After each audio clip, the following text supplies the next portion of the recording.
नमस्कार दोस्तों, stock market studies में फिर से एक बार आपको बहुत-बहुत स्वागत है। तो मैं आज फिर से आपके सामने कुछ कंपनीज़ के अपडेट लेके आया हूँ तो वीडियो को पूरा लास्ट तक देखिएगा और अभी तक आपने चैनल को सब्सक्राइब नहीं किया तो ज़रूर कर लीजिएगा क्योंकि मैं जो टेक्निकली चार्ट पैटर्न आपको सिखा रहा हूँ, वो एक्चुअली देखा जाए तो एक पेड वर्ज़न का कोर्स है, तो वो मैं आपको फ्री में दे रहा हूँ क्योंकि मैं भी चाहता हूँ कि मैं जिस तरीके से प्रॉफ़िट कमा रहा हूँ, आप भी प्रॉफ़िट कमा पाएँ और हमारा कंट्री का ग्रोथ हो क्योंकि जिस तरीके से देखा जाए तो यूएस में स्टॉक मार्केट के ऊपर बहुत ज़्यादा लोग निवेश करते हैं अराउंड 50% के ऊपर मगर इंडिया में अभी भी 3% तक नहीं पहुंच पाए तो हम सब लोगों का कोशिश यही होगा कि हमारा देश का ग्रोथ करे तो चलो वीडियो को देख लेते हैं आज के स्टॉक कौन सा है। सबसे पहले मैं बात करूंगा दिग्गज कंपनी के बारे में जिसका नाम है फाइन ऑर्गेनिक। देखिए कंपनी का नाम में ही फाइन है तो मैं क्यों इतना फाइन बोल रहा हूँ क्योंकि इस कंपनी की जो स्ट्रेंथ है, इस कंपनी का जो परफॉर्मेंस है ना, मुझे बेस्ट ऑफ बेस्ट लेवल में देखने को मिला। तो इससे बढ़िया मौका कंपनी दोबारा शायद ना दे, तो इसका मौका फायदे के हिसाब से अभी से उठाना स्टार्ट कर दीजिए क्योंकि मार्केट कैप जो है 15,000 करोड़ के आसपास है, छोटा सा कंपनी है, हाई पोटेंशियल है ऊपर जाने के लिए। और दूसरी बात कंपनी की जो प्राइस है इसको देखकर बहुत सारे लोग यही कहेंगे सर इतना बड़ा रुपीज किसके पास होगा। देखिए मैं आपको कहूँ, आप लोग 5,000 रुपया एक पेनी स्टॉक के ऊपर निवेश करने के लिए तैयार हो जाता है जिसका प्राइस 1-2 रुपया है और इतना अच्छा खासा कंपनी जो आपको मल्टीपल रिटर्न दे सकते हैं, अच्छा खासा रिटर्न दे सकते हैं, एज ए स्विंग ट्रेडिंग्स के हिसाब से रिटर्न दे सकते हैं, तो उसमें आप निवेश करने से कतराते हैं। तो देखिए डिसीजन आपका होगा, मेरा डिसीजन है, मेरा काम है आपको सारे स्टॉक के बारे में जानकारी देना। आपका डिसीजन होगा स्टॉक के ऊपर कंटिन्यूअसली रहेंगे कि नहीं रहेंगे उसके बारे में फोकस रखना। देखिए कंपनी का रिटर्न ऑफ इक्विटी और रिटर्न ऑफ कैपिटल एम्प्लॉयड मुझे बेस्ट लेवल में देखने को मिला। अच्छा खासा एनुअली इनकम भी है, कंपनी डेट फ्री कंपनी है और कंपनी के जो बिजनेस मॉडल्स है वो देखा जाए तो एक केमिकल इंडस्ट्री से बिलोंग करते हैं और कंपनी कौन सा सेक्टर के ऊपर केमिकल यूज करते हैं वो देख लीजिए। कंपनी का जो केमिकल यूज होता है फूड में, प्लास्टिक में, यहाँ पे देख सकते हैं कॉस्मेटिक्स में, साथ ही साथ कोटिंग्स में एंड अदर स्पेशलिटी एप्लीकेशंस के ऊपर, सॉरी हाँ, एप्लीकेशंस के ऊपर। तो इस तरीके से वेरियस कैटेगरीज इंडस्ट्रीज के ऊपर कंपनी काम करते हैं। मुझे जो इस कंपनी का बेस्ट पॉइंट लगा वो है पैग रेशियो, एकदम ठीक ठाक है, 1% के नीचे होना चाहिए था, यहाँ पे 0.54 के आसपास है। और कंपनी का मार्केट कैप टू सेल्स बता रहे थोड़ा सा वैल्यूएशन ज्यादा, यहाँ पे हाई प्राइस कंपनी का पेमेंट करना पड़ रहा है। 1 रुपये कमाने के लिए कंपनी को 5 रुपये के आसपास पेमेंट करना पड़ रहा है। तो कंपनी का ईबिटा मार्जिन भी पॉजिटिव है और मैं जरूर कहूंगा return on capital employed sir इस बार 65% दिखा दे, ऐसे बिल्कुल भी नहीं। कंपनी का 3 साल के डेटा भी देखेंगे तो 45% के आसपास है। तो कंपनी क्वार्टरली जो रिजल्ट है, कंपनी धमाका रिजल्ट इस बार भी किया। सेल्स थोड़ा सा डिक्लाइन हुआ क्योंकि मैं पहले भी बार बार केमिकल इंडस्ट्रीज के ऊपर वीडियो जब बनाता हूँ मैं बार बार बोलता हूँ कि केमिकल इंडस्ट्रीज को प्रेशर इसलिए बनते रहते हैं क्योंकि केमिकल इंडस्ट्रीज के ऊपर देखा जाए तो जो डिमांड है वो कम हुआ है और उसी के चलते कंपनी के ऊपर सेल्स थोड़ा सा कम हुआ। तो एक्सपेंस के बारे में बात करूँ तो एक्सपेंस कंट्रोल में है, तो इसलिए कंपनी का प्रॉफिट मार्जिन इंक्रीज हुआ, 26% से 34% का इंक्रीजिंग देखने को मिला। तो अच्छा खासा यहाँ पे इंक्रीजिंग देखने को मिला। 122 करोड़ से 150 करोड़ के आसपास कंपनी का ग्रोथ देखने को मिला है। तो कंपनी के सारे पॉइंट्स पॉजिटिव है, उसके लिए कंपनी का जो बैलेंस शीट है वो भी देखेंगे तो अच्छा खासा कंपनी का रिजर्व इंक्रीज हुआ है, कर्जा कम हुआ है और कंपनी का फिक्स एसेट परचेजिंग ज्यादा हुआ है। तो सब कुछ अच्छा खासा देखने को मिला। साथ ही साथ कंपनी का CWIP जो पॉइंट्स मेजर करता है कि कंपनी का रनिंग सिचुएशन में कितना ज्यादा प्रोजेक्ट चल रहा है, तो रनिंग सिचुएशन में कंपनी का जो इन्वेस्टमेंट है प्रोजेक्ट के ऊपर वो 40 करोड़ के आसपास है। तो ये सारे पॉइंट्स मैं इसीलिए आपके साथ डिस्कशन कर रहा हूँ क्योंकि आपको पता चले कि कंपनी का अंदर स्ट्रेंथ कितना है और वो स्ट्रेंथ आपको यही यही मतलब डिस्कशन इसीलिए किया जा रहा है कि सॉरी कि कंपनी का जो अपकमिंग सीजन है वो किस तरीके से होने वाला है। तो रही बात कंपनी के इन्वेस्टर के, तो ध्यान देख लीजिएगा, प्रोमोटर के पास एफआईएस और डीएस के पास भी होल्डिंग है और पब्लिक के पास भी होल्डिंग है। रही बात इस कंपनी का इन्वेस्टर के, तो इन्वेस्टर के बारे में बात करो तो म्यूचुअल फंड वाले ने कंटिन्यूसली इसके ऊपर बाइंग करते गया। दिसंबर मंथ से लेकर कंटिन्यूसली हर मंथ में कंपनी क्या किया, बाई किया। अभी देखना है मई मंथ के डेटा आने दीजिए, तब मैं आपको और भी डिटेल्स दिखा पाऊंगा कि कंपनी के ऊपर इस खराब सिचुएशन में कंपनी के ऊपर क्या हो रहा है।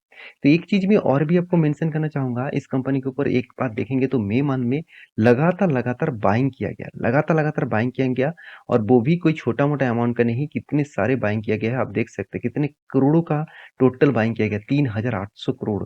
तो और क्वांटिटी कितना, 4,000 करोड़, 2200 करोड़, तो इतने बड़े-बड़े इन्वेस्टमेंट किसने किया? देखिए एलआईसी म्यूचुअल फंड वाले ने, ICICI prudential, Nippon India, Nifty mid cap 150 index fund, वो भी इस कंपनी का बाय। देखिए इंडेक्स फंड जब कोई किसी कंपनी के ऊपर बाय कर रहा है ना, तो एक बिग पॉजिटिव साइंस उस कंपनी के ऊपर दे देना, क्योंकि निफ्टी ईटीएफ फंड जो होते हैं, मतलब जो निफ्टी जो इंडेक्स, सॉरी ईटीएफ नहीं, इंडेक्स फंड जो होते हैं, वो उस इंडेक्स फंड में उसी कंपनी को ऐड करते हैं, कंपनी जिस कंपनी का अपकमिंग सीजन में ग्रोथ अच्छा खासा होने वाला है। तो मेरे हिसाब से इस कंपनी के ऊपर जरूर फोकस रखना, क्योंकि सिर्फ एक निफ्टी फंड नहीं, 2-3 निफ्टी फंड आपको दिखेगा मतलब जो इस कंपनी के ऊपर अच्छा खासा निवेश करके रखा। तो रही बात कंपनी के टेक्निकली चार्ट पैटर्न के बारे में, तो मैं आपको एक ट्रेड दिया था मतलब मेंशन किया था, क्योंकि देखिए यहाँ पे कंपनी के ऊपर एक कप और उसके बाद देखिए हैंडल बटन बन रहा था। तो कप एंड हैंडल बटन बना था और उसके ऊपर टारगेट रेशियो इस लोअर साइड से, यहाँ पे लोअर साइड से अपर साइड तक यहाँ पे टारगेट दिया था, और टारगेट भी देखिए यहाँ पे अच्छा खासा टारगेट अचीव भी हो चुके हैं। तो अभी थोड़ा सा करेक्शन आपको देखने को मिल रहा है। तो मेरे हिसाब से प्रॉफिट बुकिंग तो होगा ही, जब कोई स्टॉक लगातार लगातार बाइंग हो तो कभी ना कभी प्रॉफिट बुकिंग होगा। तो जिस तरीके से वॉल्यूम क्रिएट करके यहाँ पे बाइंग स्टेन देखने को मिला था, मेरे हिसाब से जो नेक्स्ट जो लेवल रहेगा, यहाँ पे देखिए जो जो रेजिस्टेंस कंपनी ने क्रिएट किया, इस रेजिस्टेंस के ऊपर अगर ब्रेकआउट हुआ थोड़ा वॉल्यूम करके, तो बड़ा रैली दिखेगा, और नेक्स्ट जो लेवल रहेगा अराउंड अराउंड 5800 रुपीज के आसपास, इसके ऊपर जरूर फोकस रखिएगा। सेकेंड जो कंपनी जिसके बारे में बात करूं, उसका नाम है बजाज फाइनेंस। तो बजाज फाइनेंस के बारे में मैं पहले भी मेंशन किया था कि यहाँ पे स्ट्रॉन्ग एक रेजिस्टेंस में आपके साथ मार्किंग किए थे, कि स्ट्रॉन्ग रेजिस्टेंस किस लिए बनाया था, क्योंकि यहाँ पे देखिए एक डब्लू जैसे पैटर्न बना था, डब्लू जैसे पैटर्न बना था, और डब्लू जब पैटर्न को ब्रेकआउट किया तो मैं आपको मेंशन किया था जो नेक्स्ट जो लेवल है, नेक्स्ट जो इसका रेजिस्टेंस है, वो रेजिस्टेंस तक कंपनी जरूर जाएगा। वो रेजिस्टेंस कौन सा है, ध्यान दीजिएगा, यहाँ पे दो रेजिस्टेंस क्रिएट हुआ था। एक रेजिस्टेंस ऑलमोस्ट तो वो आसपास ही है, तो वो रेजिस्टेंस है 7240 का, और नेक्स्ट जो लेवल है 7475 का आसपास। तो ये जो दो रेंज है, ये दो रेंज को मुझे लग रहा है तो अच्छा खासा यहाँ पे हिट करेगा करके, क्योंकि कंपनी के ऊपर जिस तरीके से गिरावट हुआ था, उसके बाद यहाँ पे देखिए शानदार धीरे धीरे करके इस तरीके से देखिए पुश कौन सा कंपनी होते हैं, याद रखना हमेशा इस तरीके से पंप्स एंड डम उसी कंपनी के ऊपर किया जाता है जिस कंपनी के ऊपर मतलब बड़े बड़े प्लेयर्स इन्वेस्टमेंट करके रखा। देखिए आप ध्यान दीजिएगा, जिस तरीके से फॉल हुआ था, किस तरीके से तेजी से भाग रहा है, तो ये भागना क्या कोई रिटेल पब्लिक के हाथ में था? बिल्कुल भी नहीं। रिटेल पब्लिक इस कंपनी को इस तरीके से भगा नहीं सकते, उसके लिए उसको ऑब्वियसली किसी न किसी इन्वेस्टर की जरूरत होता है। तो एज ए बड़े इन्वेस्टर, बड़े कोई ऑपरेटर इस कंपनी के ऊपर एंट्री हो चुके हैं, और वो इस कंपनी के ऊपर भगा के लेके जा रहे हैं। तो हाँ, सतर्क सतर्क रहिएगा, क्योंकि इस जो रेंज है, इस रेंज के ऊपर जाकर क्रैश भी हो सकता है, क्योंकि ये रेंज के ऊपर बार बार, एक बार दो बार टेस्ट किया, उसके बाद क्रैश हो गया। तो थर्ड टाइम टेस्टिंग करने के लिए जा रहा है, तो थर्ड टाइम अगर ब्रेकआउट हो गया तो बड़ा रैली आपको देखने को मिलेगा। और एज ए इन्वेस्टर के ऊपर मैं हमेशा कहूंगा, कभी भी मौका मिले इस तरीके से कंपनीज के ऊपर फोकस रखिएगा, क्योंकि इस तरीके से कंपनी आपको अच्छा खासा रिटर्न हमेशा देते रहते हैं।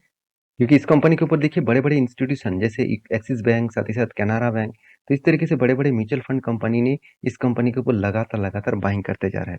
इसका मतलब कंपनी की जो स्ट्रेंथ है वो अच्छा खासा देखने को मिलेगा, और कंपनी जो आपको रिटर्न देता है, वो देखने के लायक है। देखिए 48% का रिटर्न 10 सालों में, इससे बढ़िया की चीज़ और क्या हो सकते हैं?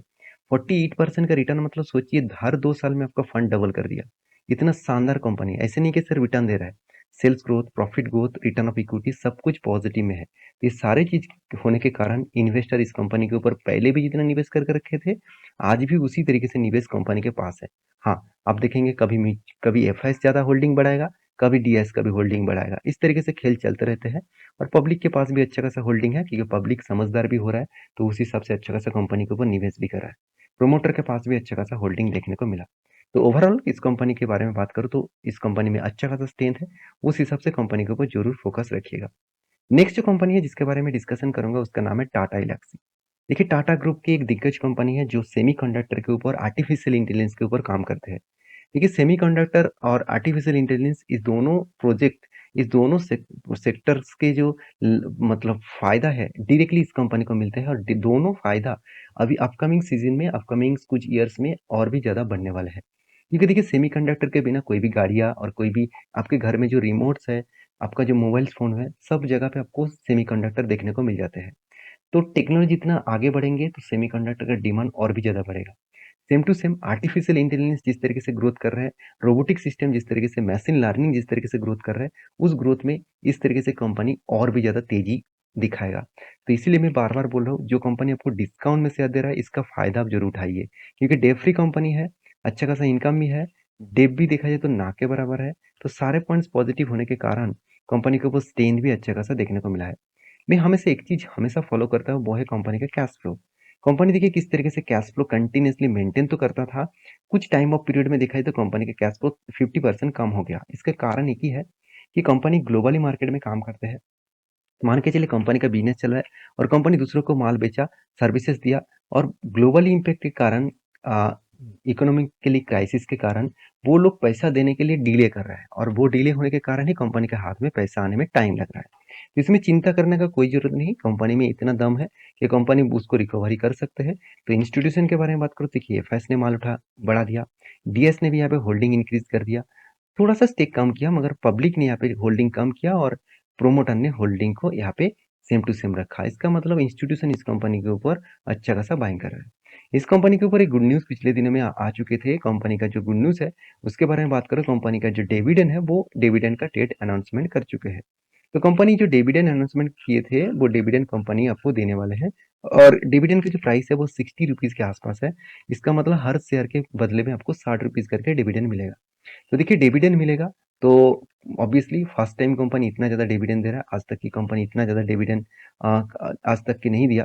कंपनी 60 रुपीज़ तक डिविडेंड आज तक नहीं दिया। कंपनी फर्स्ट टाइम डिविडेंड देंगे और वो भी 22 जुलाई में। तो इसका मतलब आपका जो अकाउंट्स है, बैंक अकाउंट्स में, उसमें डायरेक्ट जाकर डिविडेंड आपको मिलेगा अगर इस कंपनी का शेयर आपने खरीदारी करके रखे थे। तो रही बात इस कंपनी का चार्ट पर, तो मैं पहले ही मेंशन किया था कि कंपनी के ऊपर एक हेड एंड शोल्डर पैटर्न बन रहा है। तो हेड एंड शोल्डर जब पैटर्न बनते हैं तो हायर चांसेस है उस लेवल को ब्रेकआउट करने के बाद एक बड़ा रैली दिखाएगा। तो दो तरीके से कंफर्मेशन मिलेगा। पहली बार इस लेवल को तो ब्रेकआउट भी स्ट्रांगली एक हाई वॉल्यूम के साथ किया और दूसरी बात जो 200 डेज ईएमए है उसके ऊपर भी क्लोजिंग दिया।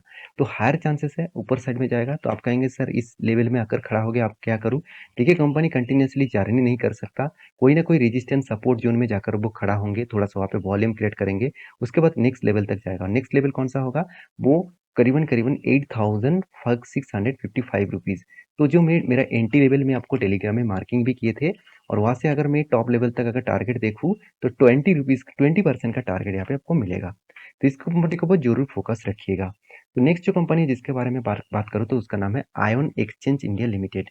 इस कंपनी के ऊपर एक बहुत बड़ा कंपनी का जो फेस वैल्यू है वो देखिए अभी फेस वैल्यू कितना ₹1 बन चुके हैं, क्योंकि कंपनी का जो फेस वैल्यू है उस हिसाब से देखा जाए तो कंपनी ने यहाँ पे क्या कर चुके हैं, स्प्लिट कर चुके हैं। पिछले दिनों में ही कंपनी स्प्लिट किया और स्प्लिट करने के बाद कंपनी आपको एक्स्ट्रा बेनिफिट एक एक शेयर के बदले 10 शेयर दे चुके हैं। तो अभी क्या करना है इस कंपनी के ऊपर, अगर मुझे ज़्यादा से ज़्यादा कमेंट आए तो मैं इसके ऊपर इन डेप्थ एक वीडियो बना के दूंगा। तो मेरे वीडियो अच्छे लगे तो प्लीज़ लाइक करना। आपको कौन सा टॉपिक के ऊपर वीडियो चाहिए, इन डेप्थ एनालिसिस चाहिए, मुझे जरूर कमेंट करना। मिलेंगे नेक्स्ट वीडियो में, तब तक के लिए अच्छे से रहिए, अपने ख्याल रखिए, बाय बाय।